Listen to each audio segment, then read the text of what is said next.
แล้วไผ่ตายคือเป้าอ้าวเซาเคมีแต่เป้าให้คนตายแค่นั้นหรือว่าเป้าแนวใดนี่ อ๋อเป้าได้3 อย่างเด้อหรือว่าเป้าได้ละลายอย่างเนาะ บ่แม่ เขา น เป้า เป้าให้ ลิ้น คน ก็ได้ ตาย เด้อเขาเป้าไปบุญไปหยังก็ได้เนาะ แม่น เพราะว่าอันนั้นมันก็เป็นประเพณีของโลกเด้ถ้าเขาไป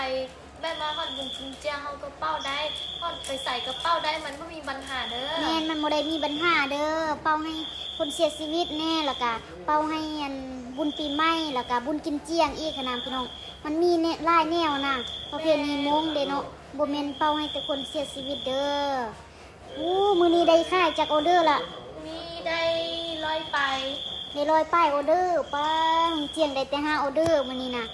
ฝากอุดหนุ่นชัวเจียงในเด้อลองเว้าเป็นภาษามง ป้าอุดหนุนเจียงเนาะก็เจียงละลายมวยเด้อไอ้ขอจอ FC มงเลยจากก็รอป้าสังกาเจียงให้เด้อไอ้ก็เจียงละลายมวยอ่ะ เจียงกะยามมี FC มงคือสาวเคเด้เนาะ FC มงใจดีแห้งนะเพราะว่าเขาซัพพอร์ตกันเนาะแล้วก็อุดหนุนช่วยกันหั้นนะแต่ว่าเจียงยังบ่มี FC มงหลายปานใดเนาะฝาก